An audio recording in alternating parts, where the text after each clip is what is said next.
I mean, these are characters that we've seen since the birth of cinema, so there's a sort of familiar touchstone, and yet each time we come back to them, it's something new, it's something exciting, it's a challenge for each filmmaker that comes to these movies, like, how do we make this fresh, how do we make this bigger, more exciting?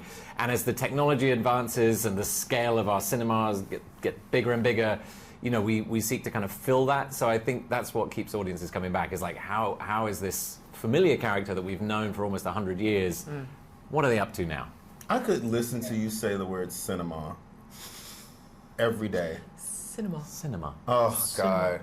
I think that's true. I think it's absolutely true. They're staples, right? Like, they're staples. I recently went to Japan, and I couldn't believe how herald these characters still are. Like, but they're also promoting cheeseburgers and stuff. I was like, that's Godzilla with a cheeseburger. Like, there'd be Godzilla hats, and like, I think for me, because I mean, if you travel the world, you realize that they have such a global reach. That they belong to everyone, and that people really love. It's like a language within itself, like that it brings people together. So I think that that's a big reason why people keep going and keep wanting them to be made, because it is a connecting fiber between people around the world, honestly. Yeah, they're beloved and they're literally larger than life, which is cinema itself. Yeah.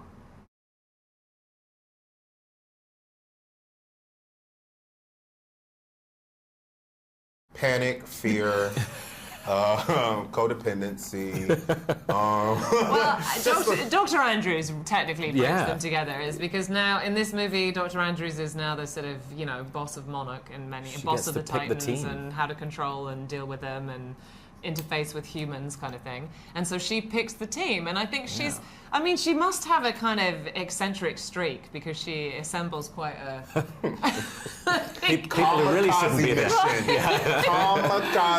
a crew. Yeah. But she knows what she's doing, and I think it betrays her in an interesting misfit weirdo, because it's a band of misfit weirdos, which I think is delightful and makes it really like. And also family, because she sees that her daughter is going through some kind of connect. Like, I think it's the story of the mother with the teenage daughter around the world that is relatable, right? Like, I don't know how to connect to my child. I don't know how to get to my child. She's being incredibly. There's something going on.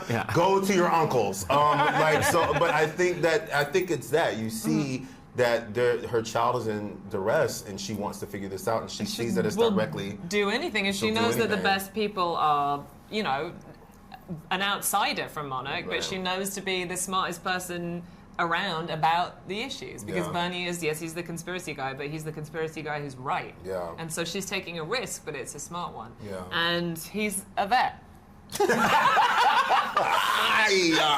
I didn't think she'd say it. She said it. I didn't think she'd say it. But also, you guys' relationship as well. Like, the history it between... is in the story. It's that we knew each other from way back. We knew each other at college. Which we literally do. We literally knew each other at college. We literally were at college together. And just you know, knows the right person to call when Kong has a toothache, which is a smart move, and then somehow invites me on the mission. Yeah, somehow. In case there's another toothache. And then she entrusts us with her child, you know, because we're also learning, like, how to care for this family, this new family. It's a weird family. And that seems to be the through line of this movie about, like, how to find your family, how to find your roots, what family looks like. Doesn't always have to be conventional.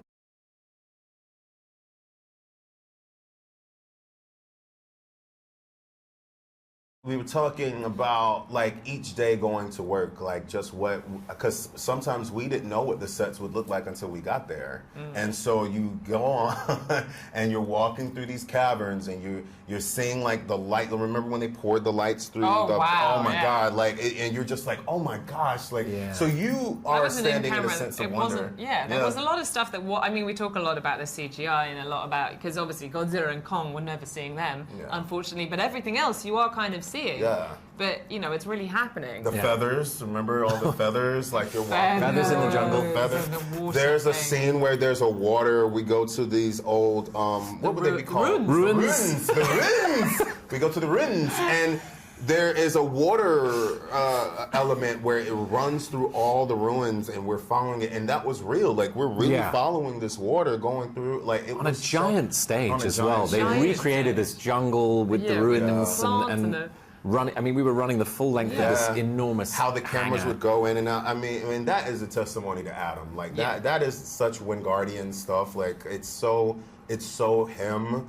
And you're on this amusement park ride with your fellow castmates and friends, and it's like you are going through it because he's so excited about it. He's thought about it in such a way, and he is trying to unveil it to you the same way that he's unveiling it to us. And it's so incredible to see a filmmaker that is that much of a fan and is that excited every day about what he gets to showcase. So, and also, like, I think that the truth about a lot of acting is that you feel what you want the audience to feel, right? So if the sort of overriding word of the thing the experience that you want an audience to have is fun, then we all know, even when we're playing distress, even when we're playing serious, we also know that if we're not having fun, they're not going to be having fun. Yeah.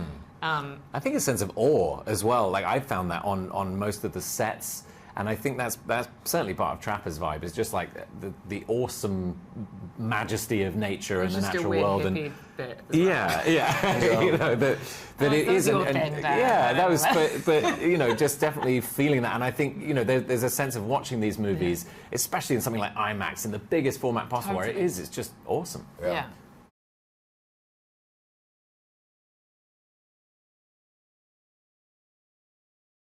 I'd definitely go Baby Kong. Baby Kong, Baby without Kong. a doubt. Because reptiles are very tricky. tricky. I'm more of a Baby Kong guy. Like, he can hold his bottle. Yeah. But weirdly, my daughter is super into the idea of Baby Godzilla. She talks about Baby Really? Godzilla. She's made up a whole Baby Godzilla character. She's like, that's much more interesting to her. Okay. Wow. I don't know if I could do a Baby Godzilla.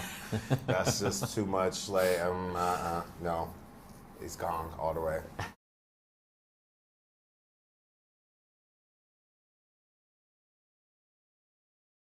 Kaylee. Kaylee.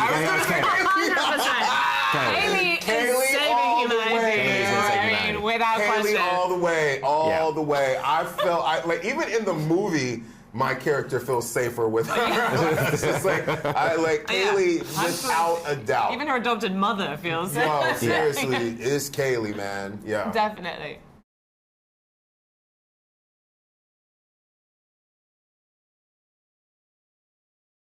I'm definitely more Godzilla. And I'm just talking about thermostat, okay? Because like Godzilla likes to be cold, Godzilla, but then when Godzilla wants to be radioactive, they can be. I likes to isolate sometimes in a coliseum. I do that. You know what I mean? Likes teamwork, but could go without it. You know what I mean? Actually, the way you're describing everything, I suddenly relate to Godzilla. Godzilla. Yeah, I think that isolating in the Coliseum is really, it's just what it's a good place to. And also, when I come into a town, I usually try to destroy it. So, you know what I'm saying? Like, the comparisons are plentiful for me. What about you, Dan? Yeah. I have to say Kong, I suppose. Just, to be different. Unwanted body hair. That's it. And that's all you need. That's all you need. Yeah. That is.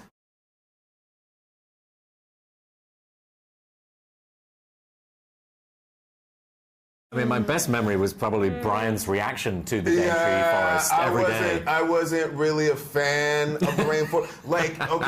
It's beautiful. We get that. It's lots of oxygen. We get that as well. But the ride there, first of all, was dangerous because you're.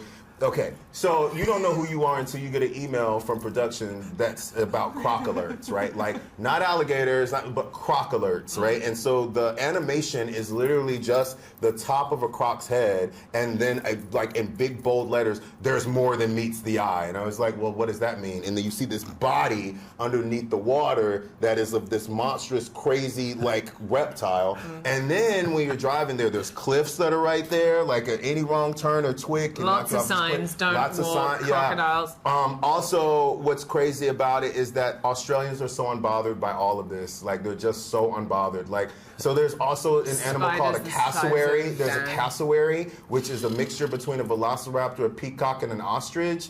And then it has claws that are the size of that can rip you apart. And people thought this was the cutest thing in the world. As a matter of fact, one day we were leaving, my driver decided to stop for a cassowary crossing, right? Like there was cassowary crossing with their babies, and he rolled my window down. I was like, look at that, look at the baby, they're just babies. Look at that. And I'm like, I will kill you. Like, what are you doing? Like, so most of the reactions from Bernie in this movie are actually really me, because like it was terrifying. Like it was gimpy plant. Gimpy There's a plant. tree that wants to kill you as well. There's a tree It's that not wants just animals. It's nicknamed the suicide plant or something because it has these tiny little hairs in the leaves, and if it falls on you and it gets into your skin, Even if you brush past it. you would rather commit suicide than endure the pain. It has 1,000 tiny little hooks. So if you brush past it, they hook into you, and then you go like this because you think you've touched something, you're and then the rubbing it more further you in. rub it, the more it gets in, and the more it itches.